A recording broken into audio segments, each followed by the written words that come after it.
దేవుని పరిశుద్ధ నామానికి వందనాలు. దేవుని మహాకృపలో మరి యొక్క పరిస్థితులన్నింటిని బట్టి కూడా మనం చూస్తున్నాం. మరి ఒకదాని తర్వాత ఒకటి వచ్చే సందర్భాలను పురస్కరించుకుని లోకానికి అంతం దగ్గర పడిందా అన్నట్టుగా మనకి అనిపిస్తూ ఉంది. మళ్ళా తిరిగి యుద్ధం ప్రారంభమైంది. వేసవికాలం యుద్ధం అంటే చాలా భయంకరం. ఇశ్రాయేలీయులు షిప్లో కూడా దాదాపు 18 భారతీయులు 24 మంది ప్రయాణం చేస్తుంటే దాంట్లో 18 మంది భారతీయులే ఉన్నారు. ఆ షిప్ ని ఆ ఓడని హైజాక్ చేసేసారు ఇరాన్ వాడు. వాళ్ళు అమెరికా కూడా వార్నింగ్ ఇచ్చారు. అమెరికా పెంచి పోషించింది ఇరాన్ ని చేసి గత రాత్రి 150 క్షిపణులు ఇజ్రాయెల్ మీద ప్రయోగించింది. ఇజ్రాయెల్ సైనికులలో మరి పౌరులు దాదాపు 12 మంది చనిపోయారు. ఇప్పుడు యుద్ధానికి కాలు దుంపుతున్నారు.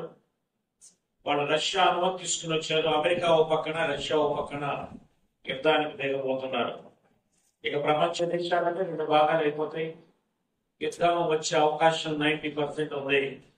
అదంటూ వస్తే మనకు నీళ్లు దొరకవు, అన్ని స్పాయిల్ అయిపోతాయి. పైగా వేసవకాలం అంటే మరీ భయంకరం. దానికి తోడు ఆ బాంబుల యొక్క వేడి వలన మరింత వేడి పెరిగి వాతావరణ కాలుష్యం చెంది ఆక్సిజన్ అందదు. ప్రతి వాళ్ళు కూడా ఆక్సిజన్ అందదు.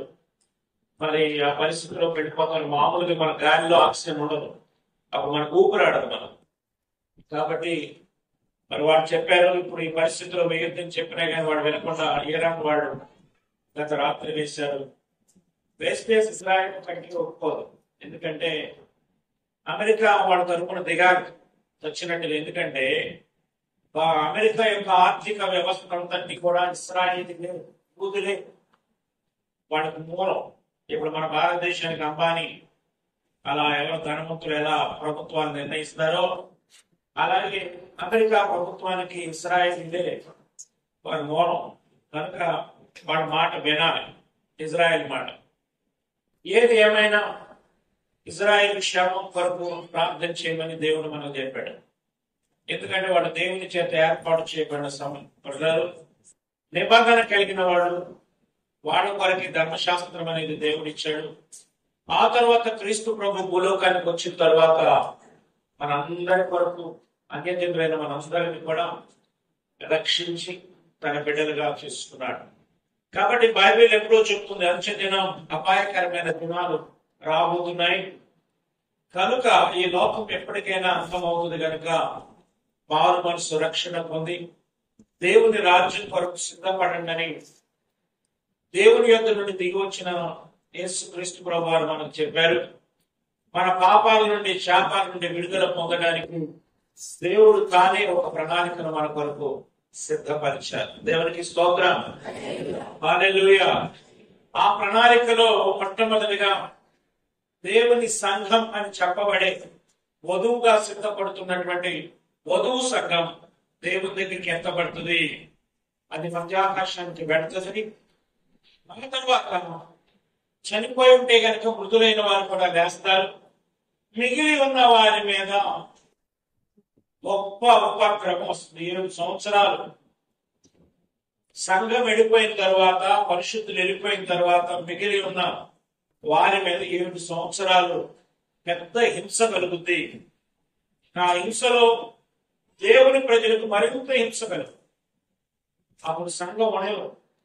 నామకార్థకు క్రైస్తవులు మాత్రమే ఉంటారు. సగం భక్తి చేసిన వాళ్ళే ఉంటారు. అప్పుడు వాళ్ళకి హింస జరిగినప్పుడు వాళ్ళు అయ్యో సంఘం వెళ్ళిపోయింది, మేము వెళ్ళలేకపోయామని భయంతో లోబడినట్లయితే ఉంటారు. ఆ హింసలో తట్టుకోక వాళ్ళకి లోబడిపోతే మరి వాళ్ళు నరకానికి ప్రాప్తులు అవుతారు. కాబట్టి ఇప్పుడు మొట్టమొదటి చెప్పేది ఏంటంటే, అలా ఉండకుండా మనం మొదటి పునరుద్ధానంలోనే పెళ్లి కుమార్తె సంఘంలో చేర్చబడి ఎత్తబడే వారిగా ఉండాలి అనేది మనం నేర్చుకోవాలి. ఈరోజు దేవుని వాక్యంలో నుండి మత్తయి సువార్త 25వ అధ్యాయము 6వ వచనం.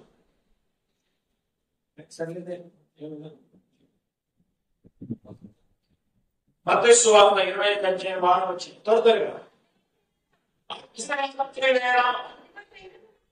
ఇదిగో పెండ్లి కుమారుడు అని ఎదుర్కొన్న రండి అని కేక వినబడేను. దేవునికి స్తోత్రం చెప్పండి. కుమారుడుగా క్రీస్తు ప్రభు వస్తాడు అని ఎదురు చూస్తుంది సంఘం.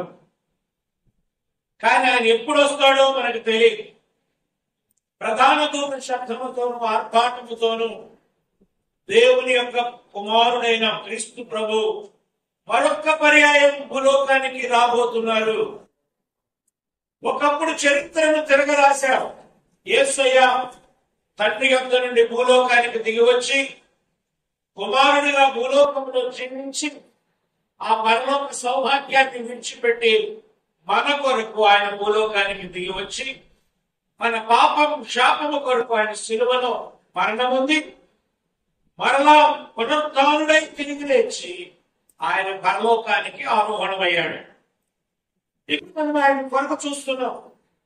లోకం ఎప్పుడైనా నశించిపోతుంది, మేము కూడా మా వయసును బట్టి ఈ లోకాన్ని విడిచి వెళ్ళిపోవాలి. వెళ్ళకపోవడం ఈ జీవితం తరువాత ఏమైందో దాని కొరకు పునాది వేసుకోవాలి. ఈ జీవితం తరువాత ఇక్కడ బాగానే సుఖంగా సౌఖ్యంగా జీవిస్తూ ఇక్కడ అవసరతల కొరకు ప్రభువుని అడుగుతూ ఈ జీవితం తరువాత జీవితం ఏంటి, ఈ జీవితం ముగిసిపోతే తర్వాత ఏంటి అనే దాని కొరకు ఇక్కడ ఉండగానే మనం పునాది వేసుకోవాలి.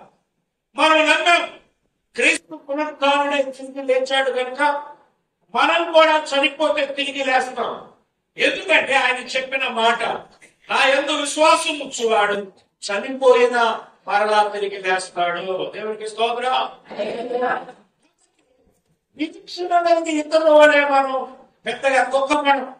ఎందుకంటే చనిపోయిన వారి గురించి బైబిల్ ఏం చెప్తుందంటే నిద్రిస్తున్నాడు ప్రభువులో. ప్రభువులో నిద్రపోయిన వాడు ఎలా తిరిగి లేస్తాడు, వాడిని మళ్ళా మనం చూస్తాం తిరిగి లేచిన తరువాతనే ఒక గొప్ప విశ్వాసం క్రీస్తు ప్రభు వారు మనకి ఇవ్వడానికి భూలోకానికి వచ్చారు. ఆయన తిరిగి వెళ్ళిపోయి సమాధానం తిరిగి లేచాడు కనుక మనం కూడా లేస్తామని ఒక గొప్ప విశ్వాసాన్ని ప్రభు మనకి ఇచ్చారు. ఆయన లేచాడు అనడానికి నిదర్శనాలు చాలా ఉన్నాయి. ఆయన సమాధి ఖాళీగా ఉంది. ప్రపంచంలో ఎవరు చనిపోయినా ఎవరి సమాధి ఖాళీగా లేదు, కానీ యేసు సమాధి మాత్రమే ఖాళీగా ఉంది. చాలా మంది భక్తులు యెరూషలేమును సందర్శించి ఆ సమాధి లోపలికి వెళ్ళి పడుకుని వస్తారు, కొద్దిసేపు కూర్చుని వస్తారు. సమాధి లోపలికి వెళ్ళి వాళ్ళ విజిట్ చేయడానికి వెళ్తారు చాలా మంది భక్తులు. 1 కోట్ల మంది భక్తులు యెరూషలేముకి వెళ్ళి ఆయన సమాధి లోపలికి వెళ్ళి కాసేపు కూర్చును పడుకును వస్తారు. కాబట్టి అటువంటి ఖాళీ సమాధి ఆయనకు ఉంది. ఆ నిదర్శనాన్ని ఆ ఇశ్రాయేల్ ప్రభుత్వం వాడు నమ్మకపోయినా ఆ సమాధిని భద్రపరిచారు. ఒకప్పుడు సమాధిది దీనిలో ఏది లేకుండా ఖాళీగా ఉంచబడింది. ఇది క్రీస్తు యేసు సమాధి. కాబట్టి మనకు కూడా దేవుడు ఇటువంటి నిరీక్షణ ఇచ్చాడు. ఈ నిరీక్షణలో 2 రకాలని చెప్తున్నాను. ఆ నిరీక్షణ అంటే దేవుణ్ణి బాగా విశ్వసించి ఆయన ఎందుకు విశ్వాసం కలిగి భక్తి కలిగి దేవుని కార్యాలన్నీ నెరవేరుస్తూ పరిశుద్ధమైన జీవితాన్ని జీవిస్తూ దేవునికి దగ్గరగా ఉన్న వారికి ఈ లోకములో కలిగే శ్రమ వారు చూడరు. ఒకవేళ దేవునితో నామకార్థంగా ఉంటే సగభక్తులుంట పండగ భక్తులు, అలాగే అప్పుడప్పుడు విజిట్ చేసే భక్తులు, వాళ్ళ అలవాట్లు మార్చుకోలేని భక్తులు, వాళ్ళ అలవాట్లు మార్చుకోలేనటువంటి దేవునికి సమీపముగా జీవించని వారు, వాక్యం ఎన్నిసార్లు చెప్పినా కేవలం అలాగే జీవించేవారు కొంతమంది ఉంటారు. వీళ్ళు నామకార్థపు భక్తులు. వాళ్ళకి దేవుడు ఈ లోకంలో ఒక పరీక్ష పెడతాడు. శ్రమ ద్వారానో కష్టము ద్వారానో వారిని హింసించి అప్పుడు వారు ప్రభువులో నిలబడతారో లేదో చూసి వారి రక్షణ వారు కాపాడుకుంటారా లేదా అని చూస్తారు. ఒకవేళ శ్రమ కలగకపోగానే వాళ్ళు చచ్చిపోయారనుకోండి, నామకార్థంగా ఉండి వాళ్ళకి తీర్పులో వస్తారు. దేవుడి దగ్గర తీర్పు ఎదుట వారు నిలబడాల్సింది. దేవునికి స్తోత్రం. అయితే ఇక్కడ మనం చదివిన సందర్భంలో ఈ 10 మంది కన్యకలు పెళ్లి కుమారుని చూస్తున్నారు. ఏర్పడిందంటే ఏమని, ఇదిగో పెళ్లి కుమారుడు ఆయనను ఎదుర్కొనరండి. దేవునికి స్తోత్రం. పెళ్లి కుమారుడు వచ్చాడు బాగానే ఉంది. పెళ్లి కుమారుడిని ఏం చేయాలి? పెళ్లి కుమారుడికి ఏం చేయాలి? ఎదుర్కోవాలి. పెళ్లి కొడుకు వచ్చాడనుకోండి, పెళ్లింటి వారు ఎవరికి వాళ్ళ ఇంట్లో కూర్చున్నారా, ఎదుర్కొని ఆ పెళ్లి కూతురు తండ్రి అయితే కాళ్ళు గడిగి, బామ్మర్ది కాళ్ళు గడిగి ఆ విధంగా ఆహ్వానించి తీసుకొస్తుంది. అలా తీసుకురాకపోతే పెళ్లి కొడుకు తిరిగి సరిగ్గా రిసీవ్ చేసుకోలేదండి. పెళ్లి కొడుకు తిరిగి మళ్ళీ ఆయన తీసుకురావడానికి నానా చెప్పలే. కాబట్టి ఇక్కడ సంఘానికి సాదృశ్యమైన శూలమితి అంటుంది, ఆలకించుడి. అధ్యాయం 8వ వచనంలో చూస్తే ఆలకించుడి, నా ప్రియుని స్వరము వినబడుచున్నది. అది గంతులు వేయించు, కొండల మీదను దాడుచు మెద్దల మీదను ఆయన వచ్చుచున్నాడు. సంఘమునకు సాదృశ్యంగా ఆ శూలమితి అంటుందయ్యా, నా ప్రియుడు వస్తున్నాడు. పరలోక సౌభాగ్యంతో తండ్రి యొక్క వక్షస్థలమును విడిచిపెట్టి, పరలోక మహిమను విడిచిపెట్టి, పరలోక యొక్క ఆనందాన్ని సంతోషాన్ని విడిచిపెట్టి మన కొరకు పెళ్లి కుమారుడు వస్తున్నాడు. ఇదివరకు గొర్రె పిల్లలాగా వచ్చాడు, కానీ ఇప్పుడు కొదవ సింహం వలె మేఘాదుడై ఆయన ముందు ఉంటుండగా ఆయన వస్తున్నాడు, నాకు పెళ్లి కుమారుడు వస్తున్నాడు అని చెప్పి ప్రకటించిందంట.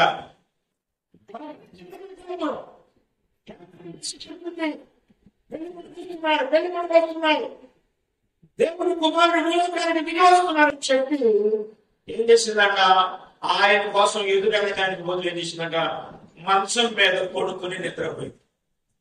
23వ అధ్యాయం వచ్చిన రాత్రి వేళ పౌరుంటి ఎక్కడ ఎత్తుకుతూ కొడుకుని ఎవడన్నా ఎత్తుకుతాడా?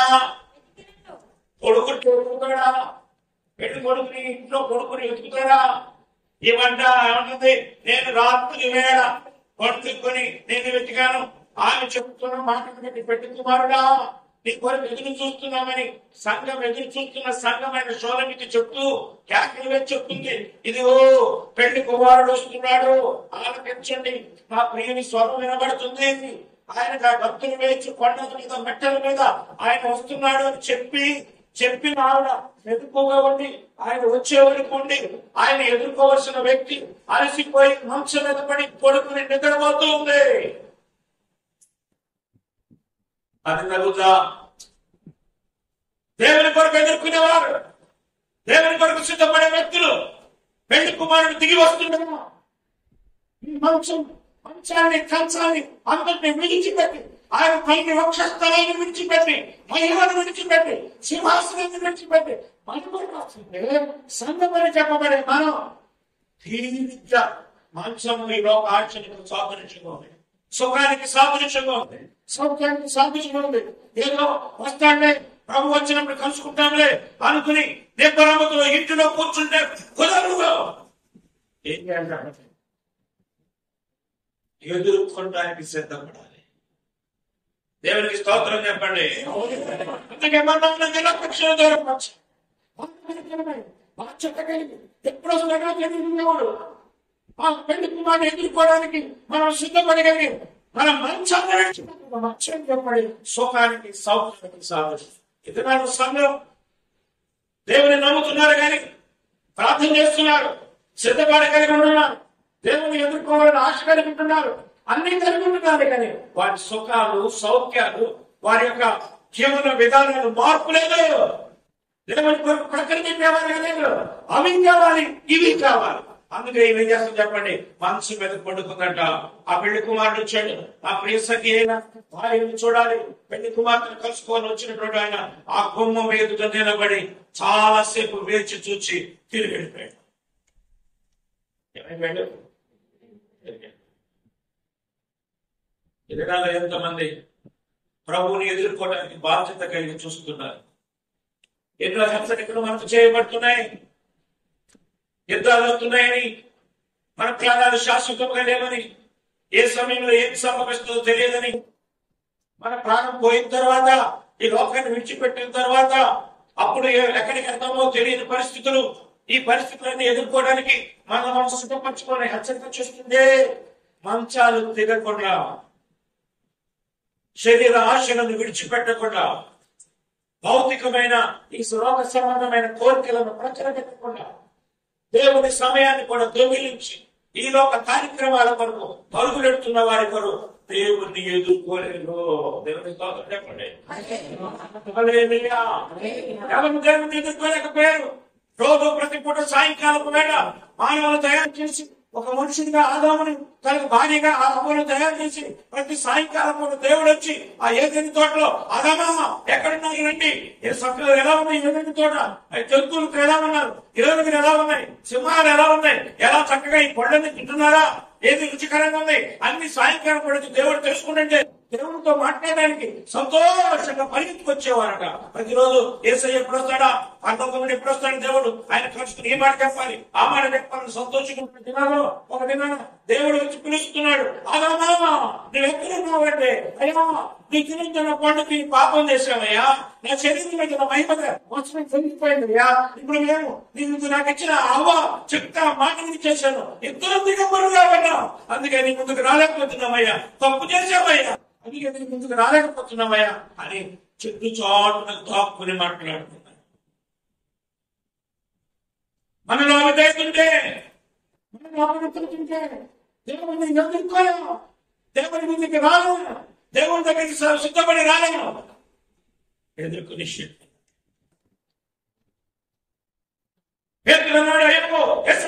నువ్వు చేసిన అద్భుతాలు మేము చూసావు, చచ్చిపోయిన వాదన లేపారు, పునరుద్ధాన శక్తి అని చెప్పావు, ఇదిగో పంచి పెట్టావు, 7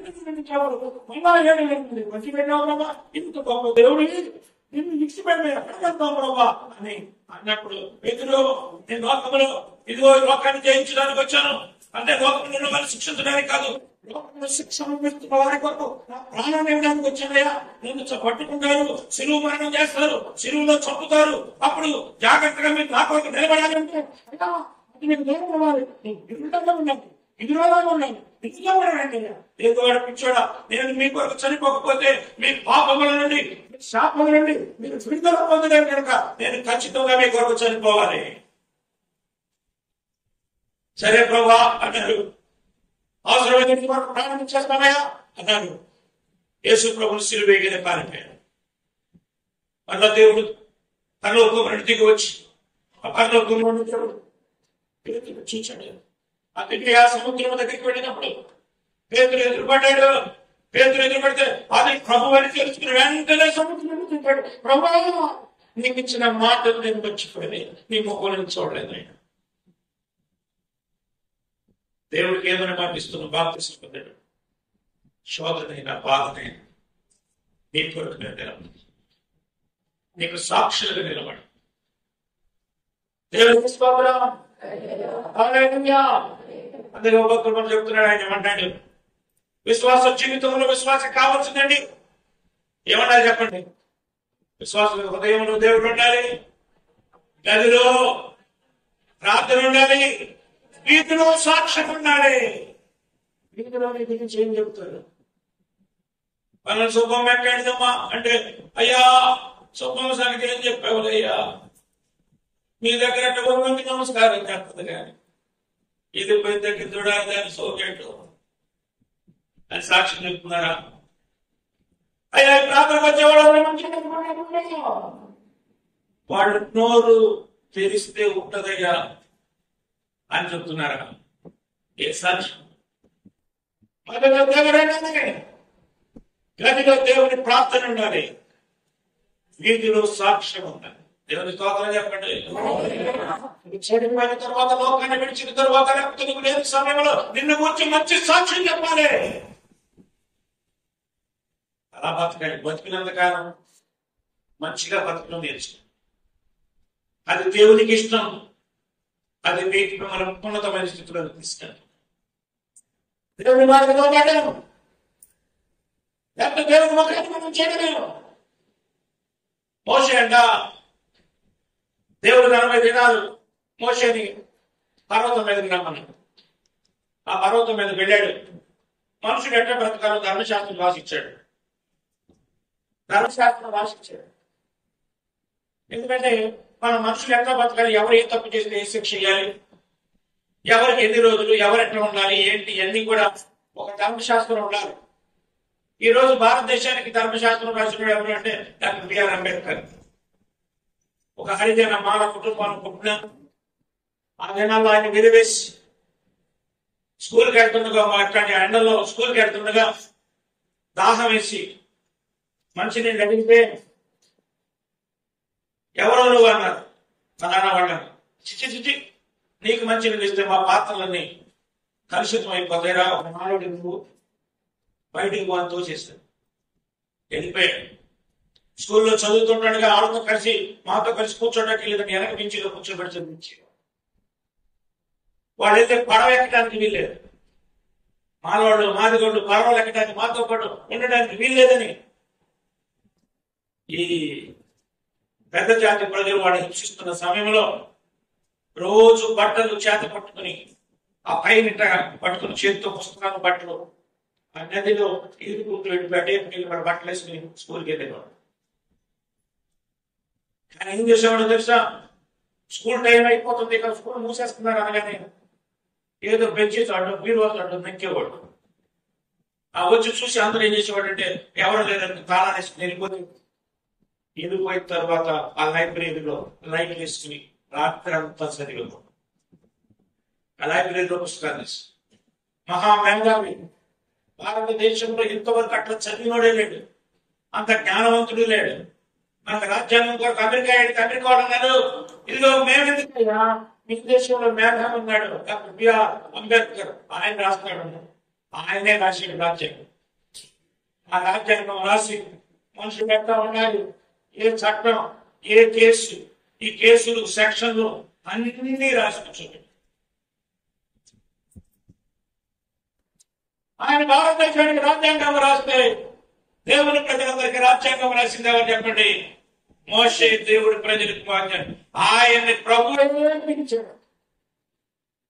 ఆ 40 రోజులు మోషే రాసుకో, మనుషుడు ఏం చేయాలి, మనుషుడు తప్పు చేస్తే ఏం శిక్ష, ఎలా ఉండాలి ఎంత రాసుకొచ్చి రాజ్యాంగం రాయడానికి మొట్టమొదటిగా తన ప్రజలైన వారు మానవులు ఎట్లా బ్రతకాలి, వాళ్ళలో ఉన్న ఈర్షలు 10 ఆజ్ఞలు ఇచ్చాడు దేవుడు.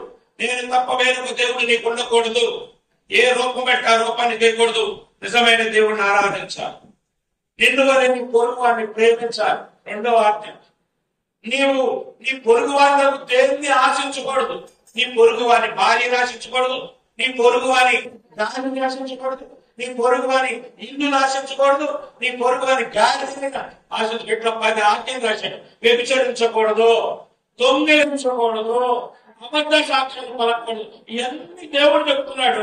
పలక రాసేస్తుంది మోషే తీసుకున్నాడు పలకను. ఈ రోజు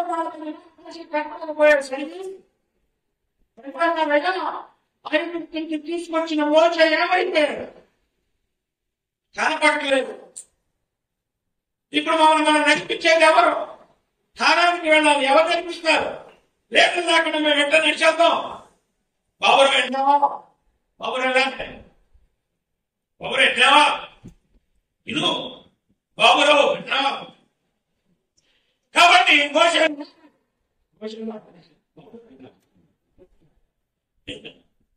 బాబురు సరే చెప్పండి అని అన్ని చెప్తారు. లేడు అన్నారు. అప్పుడు ఏం చేశారు ఈయనందరూ? మోసే లేడు, మనం నడిపించేవాడు ఎవరు లేరు, మనకు అక్కడ ఐగుప్తులో ఉండగా నంది విగ్రహాన్ని పూజించేవాళ్ళం మనం, కాబట్టి నంది బొమ్మ లేదు, ఇప్పుడు తోడ బొమ్మ అని బంగారం అందరూ ఆడవాళ్ళు బంగారం తీసుకొచ్చేవారు. కానీ ఈ ఆడవాళ్ళకి డాన్స్ చేసుకుంటాం, మనకి చేసి తాగి తిని చేయాలి, పండుగ చేసుకుంటాం. ఒకసారి మనం అబ్బో ఇప్పుడు చాలా కాలం భక్తులు నడిచి అయిపోయింది, దూడ చేసి దానికి బాగా పోతేసి దూడ చెట్లు త్యాగించుకున్నాడు ఎవరంటే మోసే అన్న ఆహారం. ఈ ఆహారం చెప్పాలిగా, మనం దేవుడిని కనుక్కున్నాం, మన నిజంగా సర్వశక్తులైన దేవుని మహిమను ఈ విగ్రహాల్లో కానీ ఈ పశువుల్లో కానీ మనం చూడకూడదు. దేవుడికి కోపం వస్తుంది, ఇలాంటి పని నేను చేయని చెప్పాలిగా, వీళ్ళు ఎక్కడ కొడతారు అని చెప్పి చక్కగా దూడం చేసి ఇచ్చాడు. వీళ్ళందరూ గొర్రెపోతలు వచ్చారు, విందు చేసుకున్నారు, మనుషులందరూ తిన్నారు, తాగారు, డ్యాన్స్ చేయడం మొదలెట్టారు. ఆడవాళ్ళు మగవాళ్ళు అసలు ఇష్టం వచ్చిన డ్యాన్స్ చేయడం, పక్కన చూసుకోవడం, బాగా తినే తాగి ఇష్టం వచ్చిన డ్యాన్స్ వేశారు. ఇప్పుడు మోషే ఎక్కడ ఉన్నాడు? పైన. దేవుడు చూస్తున్నాడు, మోషే వారి కొరకు ధర్మశాస్త్రాన్ని సిద్ధపరుస్తున్న మనం ఆయన ఏం చేస్తున్నారో చూడండి. మోషే చూశాడు, చూడగా కోపం చేసి మోషే ఇన్ని కార్యాలు దేవుడు చేసి తీసుకొస్తుంటే పరిశుద్ధంగా ఉండాల్సిన వాడు ఈడు భార్యను ఆడబట్టుకుని జ్ఞానం చెప్తున్నాడు, ఆడు భార్యను ఈడు పట్టుకుని జ్ఞానం చెప్తున్నాడు. ఏంటిది? అక్రమం, అవినీతి అని బయటకు గారు పరిగెత్తుకొచ్చి ఆయన పరిగెత్తుకు వస్తుండగా ఆయన దిగుతున్నాడని చెప్పడానికి వచ్చారు. ఎవరు? వాళ్ళ అన్నయ్య అహరోను ఊరు. వీళ్ళు తప్పు చేశారు కనుక మోషే యొక్క ముఖాన్ని చూడలేకపోయారు. వాళ్ళ ముఖాన్ని చూడలేకపోయారు. ఎదుర్కోవడానికి వచ్చిన మోషే ముఖాన్ని చూడలేకపోయారు.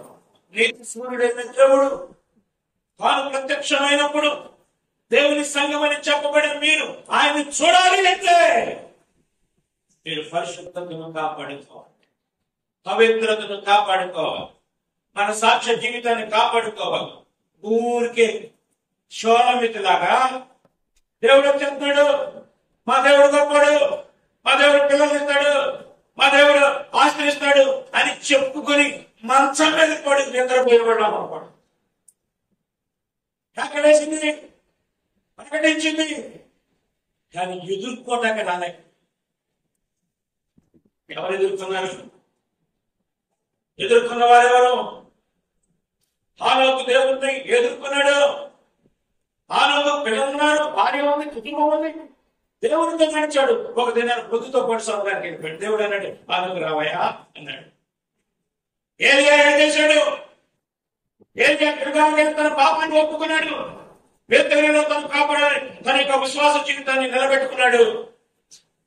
ఎరుకోకెళ్ళాడు, ఎరుకోలో జీవితాన్ని పొందాడు. ఎరుకో నుండి యోర్దాను నది దాటి దేవుని అభిషేకాన్ని పొంది దేవుడి అగ్నిరథాన్ని పంపగానే రథాన్ని మీద ఎక్కిపోయాడు. దేవుడి స్తోత్రం చెప్పండి. మోషే 40 లక్షల కాల్మలాన్ని అక్కడ వదిలిపెట్టి, మోషే నువ్వు లేకపోతే మేము ఉండబోయండి, దేవుడు సినిమా పర్వతం మీదకి రమ్మన్నాడు.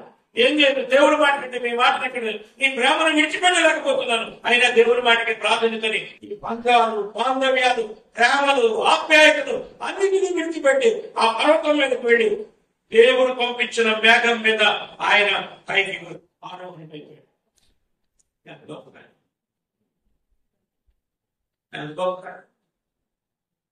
బంధాలు అనుకున్నాయి, మా బిడ్డలండి, మా భార్యలండి. బంధాలు కాదు, దేవుని దగ్గర బంధాలు విడిచి పరిగెత్తడమే దేవునితో నడవడం.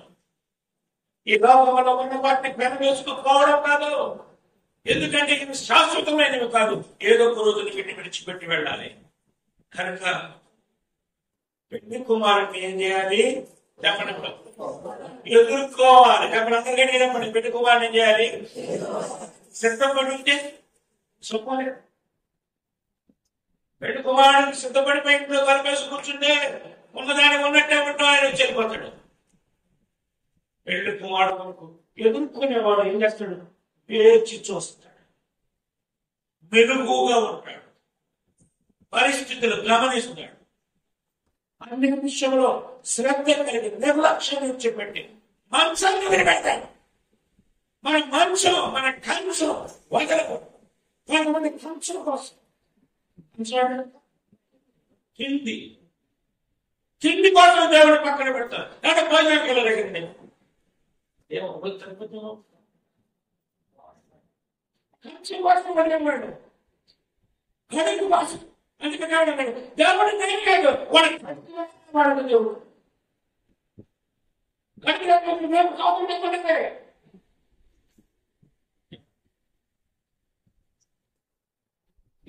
మంచాన్ని కంచాన్ని కూడా చూపెట్టారు. కంచం దగ్గర అంటే అప్పుడప్పుడు ఉపవాసం ఉంటున్నాం. మన కంచాన్ని పక్కన పెట్టేసుకున్నాం. దేవుడి దగ్గరికి వస్తున్నాం. దేవుడి దగ్గరికి వచ్చి ఉపవాసం అంటే కడుపు కాల్చుకోవడం కాదండి. ఉపవాసం అంటే దేవుడితో సహవాసం. మీ యొక్క ద్వేషాలు, మీ యొక్క అవిధేయతలు పక్కన పెట్టి మీ రోజులు సరి చేసుకుని అవి ఉపవాసం అంటే దేవుడితో గడప. ఉపవాసం అంటే కడుపు కాల్చుకుని పెట్టండి. అప్పుడు దేవుని సన్నిధికి వచ్చి హృదయపూర్వకముగా దేవుణ్ణి ఆరాధిస్తే ఎట్లా ఆరాధన? ఆ రోజున వాడు ఆరాధన చేసుకుంటా కడప కమ్మెలు అదిరిపోయాడు. మీరు ఆలోచిస్తే స్తంభాలు నువ్వు దేవునితో వస్తానే ఒకటి చప్పట కట్టి ప్రభుని ఆరాధించుంటే గడప కమ్మెలు అదిరిగేవి. ఆ అదిరిని చూసి పరలోకంలో నుండి దేవుడు అంటాడు దగ్గరికి వచ్చేసాడు అంటది.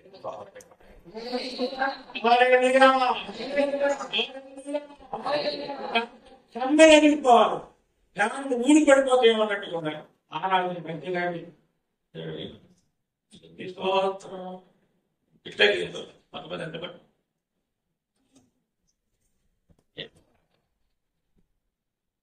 శక్తితో బలముతో ఆరాధించే దేవునికి స్తోత్రం. ఏమైనా చనిపోయినాను మృతుడైన చచ్చిపోయి మాట్లాడుతున్నాడట. ఆయన గుర్తొస్తున్నాడు. మనం బతుకుండగానే చచ్చిపోయిన ఉన్నాము. నువ్వు సజీవుడివే కానీ మృతుడుగా ఉన్నావు. మరి విన్నావా? సజీవుడివే కానీ ఎప్పుడు అటువంటి ఏమవుతుంది? దేవుణ్ణి ఆరాధించడానికి సందర్భం. ఎందుకంటే మన కొరకు ఆయన తన పరలోకాన్ని విడిచి మరొకసారి రాబోతున్నాడు. పరలోకానికి వెళ్ళినోడంటే ఎంత రాబోతున్నాడు? పరలోకానికి వెళ్ళినోడే వాడు అక్కడికి వెళ్ళిన తర్వాత దేవుడు ఒకసారి నీకు ఇంకా టైం అవ్వలేదు, ఇంటికి వెళ్ళిపోంటే లేదయ్యా ఉండగలనయ్యా అంటారు. ఇంటికి రావడానికి భార్య దగ్గర పిల్లల దగ్గర ఇష్టపడరు. మన పరలోకంలోనే సింహాసనాసీనుడైన దేవుడు సింహాసనాన్ని విడిచి రావడం అంటే ఎంత కష్టం. సింహాసనాన్ని విడిచి విడిచి తండ్రి యొక్క వక్షస్థానాన్ని విడిచి ఆ మహిమ కలిగిన సంఘం కలిగిన ఆ బంధంగా విడిచి దిగి వస్తుంటే సంఘం మనం ఎట్లా చెప్పండి, ఆయన ఎదుర్కోవటానికి చేతులు ప్రభువులను రక్షించి తన రాజ్యానికి వారసులుగా చేసి ఆ మహిమ సింహాసనాన్ని వదిలి తన ప్రజలను చెప్పబడే సంఘము వరకు ఆయన దిగి వస్తుండగా మెలుగు కలిగి ప్రభువుని ఎదుర్కొనే వారిగా ఉండాలి. ఆ 10 మందిలో 5 అనుకుంటున్నారు మాకున్న భక్తి చాలే, మేకున్నది వాళ్ళే, బుధవారం వెళ్తున్నాం, శనివారం వెళ్తున్నాం, ఆదివారం వెళ్తున్నాం అనుకుంటున్నారు. అంతేకాని వారి జీవితాన్ని చవి చూసుకోలేకపోయారు. ఇదిగో పెళ్లి కుమారుడు వస్తున్నాడు చెప్పగానే అభిషేకంతో నింపబడిన 5 కన్యకలే వెళ్ళారు కానీ మిగిలిన వారు దేవుణ్ణి ఎదుర్కొనలేకపోయారు. అవి ఎదుర్కొనే సంఘంగా, రాకడలో ఎత్తబడే సంఘంగా లోకం ముగించే టైం వచ్చేసింది. ఈ సంవత్సరం ఎండలు తట్టుకునేవాడు ధన్యుడే. విపరీతమైన ఉంటాయంటున్నా. పైగా యుద్ధం ఒకటి మనకి. ఆ యుద్ధం నాడు బాంబులు లేకపోతే ఇలా తెల్లవారుజామునే 150 వేసేసారు ఒకసారి. ఇజ్రాయెల్ మీద 150 ఇరాన్ బాంబుల వర్షం కురిపించి వాళ్ళు మొదలు పెడతారు. వాళ్ళు ఇల్లు వచ్చి పైన ఆకాశాన్ని పాడు చేస్తారు. మనకు దగ్గరే కదా ఈ దుబాయ్లు, ఏ రాష్ట్రాలు, అమెరికా అంటే దూరం, ఇవన్నీ దగ్గరే కదా. మన యొక్క వాతావరణం కూడా కలుషితం చెందుతుంది. మనుషులకు లేనిపోయినది ఇక వస్తాయినది కాదు. అది పెరిగితే వాతావరణం కలుషితం వస్తే ఒంటి మీద దురదలు వస్తాయి. దురదృష్టమైన మీకు జనబుద్ధి అవ్వదు, తాగబుద్ధి అవ్వదు, కొడుకోవడం అవ్వదు. ఇప్పుడు సుఖంగా ఉన్నట్టు ఏమనిపించట్లేదు, వస్తే తెలుస్తుంది. దేని మీద ఉండదు, అంతే కదండి. ఏడో పెద్ద పని చేస్తే కరోనా వచ్చింది. కరోనా రోజున ఎంత బాధపడ్డారు మీరు? ఒక మనిషి దగ్గర ఒక మనిషి కూర్చోడానికి ఇష్టపడ్డారు. శాంపుల్ చూపించాడు దేవుడు. ఉగ్రత అంటే ఎట్లా ఉంటది అని చూపించాడు. ఆ రోజుల్లో నేను ఒంటరిగా కూర్చుని అనుకునేవాడిని, ఇక జీవితంలో అందకుండా కూర్చుని ఉంటుందా? భార్య భర్త దగ్గర కూర్చోడానికి లేదు, పిల్లల దగ్గర కూర్చోడానికి లేదు. హైదరాబాద్ నుంచి అబ్బాయి వస్తున్నాడు, అబ్బాయి లేదు, బయట ఉండమని చెప్పడం ఎంత భయంకరమైన పరిస్థితి. దేవుడు మరలా దాన్ని సరిచేసి మానవులమైన మనందరం ఎడన కూర్చుని ప్రభుని ఆరాధించదని తెచ్చాడు. రాబో దినాలు గడ్డుగా లేకుండా మన ప్రాంతాల కొరకు చేతులెత్తి ప్రార్థించవలసిన వారు ఎవరు ఉంటున్నాం. అంతేగాని నిద్రపోయేవాడు ఉండటం, నిర్లక్ష్యంగా ఉండటం కాదు. అయ్యా నా బిడ్డల సంగతి అండి అలా తిరిగాడు. ఈ లండన్ కూడా లేకపోతే మరి బ్రిటిష్ సామ్రాజ్యం కూడా అమెరికాకు సపోర్ట్ అంటే దాని మీద బాంబులు వేస్తారేమో. పొద్దున్న లేచి అమ్మగారు అన్నది బట్టీలు వచ్చామని చెప్పండి. నేను అక్కడ ఉంటే ఇక్కడ ఎవరు చెప్పగలరు? దగ్గరుంటే బాగాలంటే ఎందుకు బట్టి అక్కడ వచ్చేమనండి. ఎందుకంటే లండన్ లో ఎక్కువ ముస్లింస్ ఉన్నారు, వాడు తిరుగుబాటు చేస్తారు. అక్కడ బాంబులే అనుకుంటున్నారు. ఎక్కడ ఉన్నా తప్పదండి. యెహోవా పట్టణమును కాపాడకపోతే కావలికాయ వారు వెళ్ళిపోకుండా ఏం ప్రయోజనం లేదు. దేవుడు కాయ, దేవుడు కాపగలేవాడు, దేవుడు భద్రత ఇవ్వాలి. అటు వారిగా ప్రభు మనను భద్రత ఇచ్చి ఇదిగో దేవుడు దిగి వస్తూ ఉంటుండగా ఆయన ఎదుర్కొనే సంఘముగా మనం ఉండాలి. ప్రార్థన చేసుకున్నాం. దేవుడి చిన్న హెచ్చరికలు దీవించుగా. ఆమేన్. ఏంటి వాళ్ళు మనం మాట్లాడుతున్న సబ్జెక్ట్ ఏంటి చెప్పండి? దేవుణ్ణి ఎదుర్కోవాలి. ఎదుర్కోవడం అంటే మంచం మీద పడుకోవటం కాదు, ఇంట్లో ఉండటం కాదు, ఎదురుపడాలి. ఆయన ఒక 10 అడుగులు వస్తే ఒక 10 అడుగులు ముందుకేయాలి. మనం విశ్వాసంలో, ప్రార్థనలో ఒక మెట్టు దాటాలి. ఏ మెట్లో ఉన్నావు? రోజుకు అరగంట ప్రార్థన చేసే మెట్లో ఉన్నావా? 5 నిమిషాలు ప్రార్థన చేసే మెట్లో ఉన్నావా? 10 నిమిషాలు ప్రార్థన చేసే మెట్లో ఉన్నావా? ఏ మెట్టులోనే ఉన్నావు? ఎదిగే పొట్టులో మనం ఉండాలి. ప్రార్థన చేసుకుందాం. ప్రార్థన చేసుకుందాం. అందరం దేవుడు తన కృపలో నడిపించినట్టు